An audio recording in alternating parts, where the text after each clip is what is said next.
Hola a todos, ¿cómo están? Quiero aprovechar estas fiestas, esta fecha de Pascua que estamos celebrando para compartirles una palabra de algo que Dios me estuvo hablando desde el principio de año y que tiene mucho que ver con lo que estamos festejando este fin de largo, que es acerca del amor. Y lo que yo le puse de título fue Amor versus Maldad, ¿sí? Y para empezar, quisiera hacer una aclaración acerca de lo que se entiende popularmente por amor y por maldad, ¿no? Cuando hablamos de amor, por lo general se entiende que es, no sé, un sentimiento, algo profundo, una pasión, un deseo, un cariño superior por una persona, ¿no? Pero es un amor que está condicionado, ¿no? Está condicionado por cómo el otro actúa o por la respuesta que recibimos de la persona a la que nosotros amamos cuando le damos ese amor. En cambio, el amor del que yo voy a hablar es el del amor de Dios, que es completamente diferente, porque es incondicional, no está basado en lo que nosotros hagamos o dejemos de hacer, es un amor que está sustentado en su gracia, no es inmerecido y es un amor eterno. En 1 Corintios 13 habla acerca de este amor que es el amor de Dios, ¿no? Y dice algunas características que les voy a mencionar. Dice, es sufrido, es benigno, no tiene envidia, no es orgulloso ni se jacta, no se envanece, no hace nada indebido, no busca lo suyo, no se irrita, no guarda rencor, no se alegra con la injusticia, pero sí con la verdad. Todo lo sufre, todo lo cree, todo lo espera, todo lo soporta y nunca deja de ser. Ahora, respecto de la maldad, hay como una interpretación colectiva, ¿no? Que se entiende la maldad como aquellas cosas que pueden dañarnos a nosotros o que pueden dañar a otra persona, ya sea de forma moral, psicológica, verbal, física, emocional, ¿no? Pero hay una clase de maldad, que es de la que yo voy a hablar acá, que abarca todas esas cosas, pero que tiene como un nivel más, que es lo que se entiende por maldad desde la perspectiva de Dios. Porque Dios en esencia es bueno. Entonces, maldad también es todo aquello que se opone a quién es Él y a lo que Él establece, a lo que es su voluntad, porque su voluntad es buena y es perfecta, porque está sustentada en Él, que es su esencia, ¿no? Que en su esencia Él es bueno y Él es perfecto. Entonces, dado que Dios nos creó, Él sabe lo que es mejor para nosotros. Entonces Él sabe lo que es bueno y lo que es malo para nosotros y para los demás. Pero no solo en los aspectos que mencioné antes, sino también en lo espiritual. Porque somos cuerpo, alma y espíritu. Entonces la maldad, desde el punto de vista de Dios, además de abarcar todo lo que mencioné antes, también abarca la parte espiritual de nosotros como seres humanos. Y este es el versículo con el que Dios me venía hablando todo este tiempo, desde el principio de año. Ahí se los voy a leer. Dice, y por haberse multiplicado la maldad, el amor de muchos se enfriará. Esto está en Mateo 24:12. Entonces yo me puse a pensar, ¿no? ¿Qué era lo que Dios me quería decir? ¿Qué es lo que quería hablarme acerca de lo que este versículo significa? De qué es lo que está diciendo. Y me llevó a pensar dos cosas fundamentales, que son, en primer lugar, que el aumento del pecado en el mundo, el pecado encierra todo lo que es la maldad, de lo que veníamos hablando antes, va a hacer que el hombre sea cada vez más tolerante a ese pecado, a lo que vea. Va a ser tan normal y tan común ver cosas indebidas, ver violencia, ver cosas, que va a ser como algo normal, mentiras. Entonces va a empezar a ser cada vez más y más tolerante con el pecado, ¿no? Tanto como si lo comete otra persona, como si lo cometo yo, como si lo comete uno mismo. En la tele, vas a, sí, oh, sí, un robo más, uy, no sé, un accidente más, ay, sí, otro ladrón que mató a alguien, qué mal, cosas. Pero cada vez es como más normal, ya no nos sorprende, ¿no? Entonces, ¿qué pasa con esto? ¿Cuál es el problema? Que nuestro corazón se empieza a insensibilizar ante el pecado. Entonces, llega un punto en el que esas capas de insensibilidad son tan grandes que el corazón se endurece y ya no hay convicción de pecado en el corazón de las personas. que lo cometen y que lo empiezan a tener como normal. Porque no solo lo empiezan a tolerar en los demás, sino que lo empiezan a tolerar en uno mismo. Entonces, al ponernos en ese posicionamiento, en donde no tenemos convicción de pecado, tampoco tenemos arrepentimiento por ese pecado. Y eso nos coloca en rebelión contra Dios, ¿no? Nos hace que nos pongamos a espaldas de Dios. Es como decir, bueno, no me interesa lo que vos decís sobre esta situación, porque yo estoy acostumbrado y para mí esto es normal. Entonces le damos la espalda a Dios, le damos la espalda a su palabra, y de a poco hace que nuestro amor por Él, que es lo que decía el versículo, se empiece a enfriar.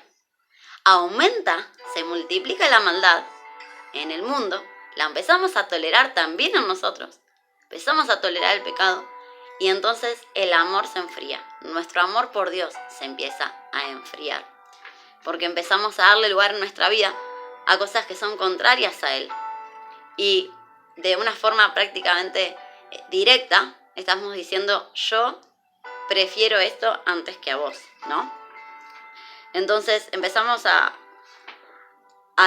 dejar que nuestro corazón deje de inquietarse ante esto, y perdemos el deseo de obedecer, de estar en santidad, de buscar a Dios, de buscar su reino, ¿no? Y esto es re peligroso, porque Dios es amor en esencia. Entonces, si dejamos de sentir amor por Dios, Dios en nuestro corazón, en nuestra vida, empieza a desaparecer.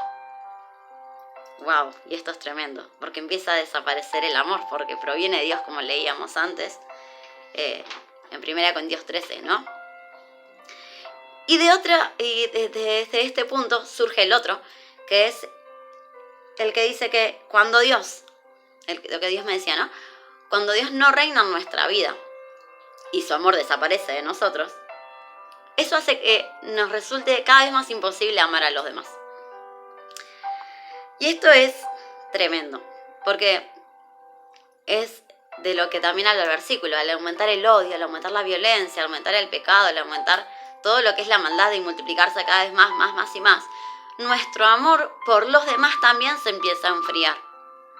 Entonces, cada vez que vemos a alguien haciendo el mal, en lugar de desear que esa persona se arrepienta, que sea quebrantada, que se dé cuenta que lo que hizo estuvo mal, que pueda ser restaurada, ¿no? En lugar de decir, bueno, yo voy a trabajar para poder perdonar a esta persona que me dañó a mí o que dañó a otro, en lugar de albergar esos sentimientos, lo que albergamos es un deseo de venganza, ¿no? Muchas veces disfrazados de justicia, ¿no? Porque tiene que pagar por lo que hizo está mal, y tiene que sufrir tanto como hizo sufrir a los demás, a las otras personas, ¿no? Entonces todo lo que Jesús nos había enseñado sobre amar a los enemigos, sobre orar por aquellos que nos persiguen, sobre bendecir a los que nos hacen daño, deja de estar en nuestra mente, se va. Porque decimos, no, pero nada, vos viste lo que hizo, a este voy a perdonar, a este voy a amar, por este voy a orar. No, olvídate. Pero eso es consecuencia de que el amor se enfrió en nosotros. Al nosotros permitir que la maldad empiece a ocupar un lugar en nuestra vida, el pecado, que no debería estar ocupando, ¿no? Y voy a leer un versículo que es algo que decía Pablo, ¿no? Con el mayor placer gastaré de lo mío, y aún yo mismo me gastaré del todo, por amor a sus almas, aunque amándolos más, sea yo amado menos. Es tremendo estar en esa posición en la que Pablo se colocó. Él dijo, yo prefiero amarlos más a ustedes, aunque eso implique que ustedes me amen menos a mí. Cuando se pierde el amor, nos colocamos en posición de jueces. Y decimos, bueno, este tiene que pagar tal cosa, este no, este se merece el perdón, este no. Y no es la clase de amor que Jesús nos vino a mostrar. No es la clase de amor que lo llevó a Él a la cruz. Y es esta clase de amor la que se va a enfriar, ¿no? La que va a empezar a desaparecer del corazón de las personas. Y la pregunta es, ¿en qué grupo queremos estar? Si en el grupo que se coloca en posición de jueces y que dejó albergar la maldad y el pecado en su vida porque fue cada vez más tolerante ante el aumento, o en la clase en el grupo en donde estaba Pablo, ¿no? Que estaba dispuesto a amar a los demás, aún gastando su propia vida, a pesar de que eso hiciera que los demás lo amaran menos. Y la otra vez, hace un par de meses, me encontré con una persona que me dijo esta frase: yo no amo a nadie, no odio a nadie, pero tomé la decisión de no amar a nadie que no se haya ganado ese amor conmigo. Yo no amo. Tremendo. Cuando esta persona me dijo esto, yo me quedé dura. Wow, yo no amo. Qué frase tan determinante, ¿no? Y definitiva. Y lo cierto es que en la actualidad las personas tienen un amor egoísta y egocéntrico. Se aman a sí mismos nada más.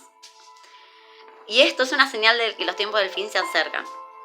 Los tiempos del fin se están acercando. En 2 Timoteo 3, del 1 al 5 dice: tienes que saber esto. En los últimos días vendrán tiempos difíciles. Los hombres serán amadores de sí mismos, avaros, jactanciosos, soberbios, blasfemos, desobedientes a los padres, ingratos, irreverentes, sin amor, implacables, calumniadores, desenfrenados, salvajes, aborrecedores de lo bueno, traidores, impetuosos, envanecidos, amadores de los placeres en vez de amadores de Dios, teniendo apariencia de piedad, pero habiendo negado su poder. Hay algo que tiene que quedar claro, y es que cada persona va a pagar por lo que haya hecho, tanto bueno como malo. Según sus obras, va a haber una retribución. Es algo que está establecido en la palabra y es algo que va a suceder. Y la palabra de Dios nunca cambia, ¿no? Dicen sobre Corintios 5:10: todos tendremos que estar delante de Cristo para ser juzgados. Cada uno de nosotros recibirá lo que merezca por lo bueno o lo malo que haya hecho mientras estaba en este cuerpo mortal, terrenal, mejor dicho. Entonces, esta retribución no nos corresponde a nosotros, le corresponde a Dios. A nosotros lo que nos corresponde hacer es lo que hizo Jesús y lo que Él nos enseñó: interceder por las personas, por nuestros enemigos, amarlos, orar por ellos, soltar perdón sobre sus vidas si nos dañaron, o incluso si dañaron a otros y eso nos hizo mal a nosotros en nuestro corazón. Jesús, con su ejemplo y no solo con sus palabras, demostró que era la clase de amor que Él tenía en su corazón. Dice así en Lucas 23, 33 al 34: y cuando llegaron al lugar llamado de la Calavera, le crucificaron allí, y a los malhechores, uno a la derecha y otro a la izquierda. Y Jesús decía: Padre, perdónalos, porque no saben lo que hacen. Y repartieron entre sí sus vestidos. Entonces, esto no significa que si una persona comete un delito, tenga que quedar legalmente impune. No es lo que estoy diciendo, porque hay consecuencias para nuestras decisiones.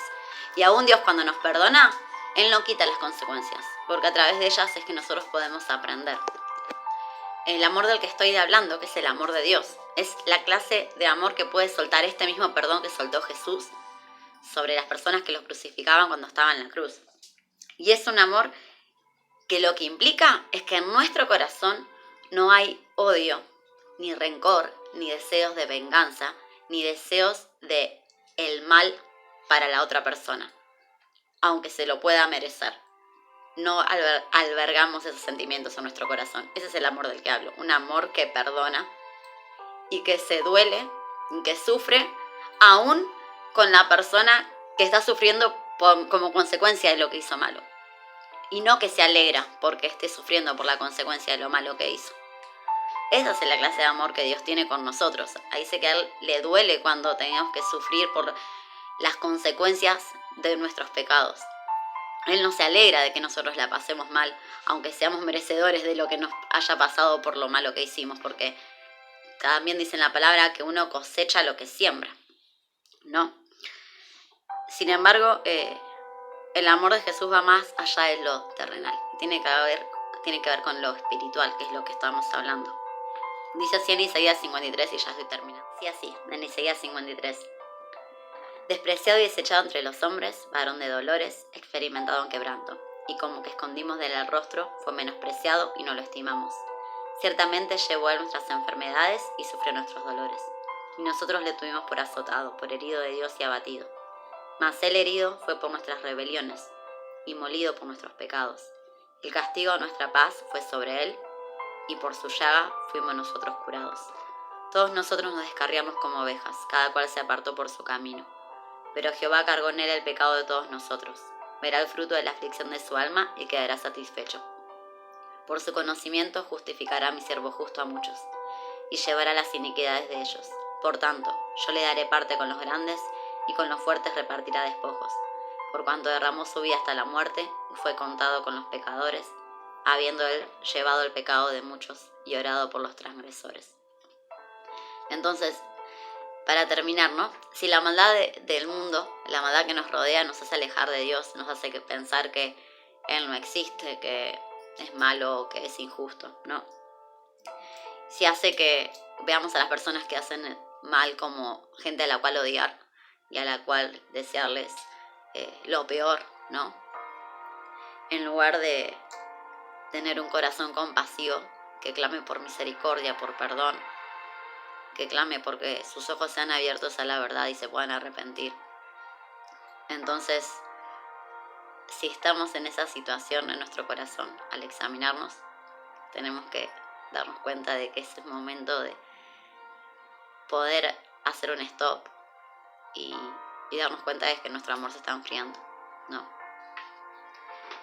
Y eso también significa que Jesús está pronto a volver, porque Él resucitó al tercer día, que es lo que estamos celebrando en Pascuas, y prometió que iba a regresar por los suyos, por los que le entregamos nuestra vida a Él, por lo que los que decidimos hacerlo nuestro Señor y nuestro Salvador, ¿no? Y iba a leer varios pasajes, pero se los dejo para que lo busquen después. Mateo 5, del 38 al 48, 2 Pedro 3, 9, 10 y el 15, 1 Juan 4, 7, 8, 10, 11, del 16 al 17 y el 19. Ahí habla acerca de esto que estoy mencionando, acerca de amar a nuestros enemigos, de orar por ellos, acerca de que Dios es amor, que es la base del amor. Y acerca de que si Jesús todavía no regresó, es porque tiene paciencia y está esperando que todos se arrepientan y puedan ser salvos. Así que, si amamos a Dios, procuremos que ese amor no desaparezca de nosotros por el aumento de la maldad, porque los voy a dejar con esta frase, que es la que a mí me marcó, de la que Dios me hablaba, y es que si el amor desaparece de nosotros, entonces Dios desaparece del mundo. Dios te bendiga.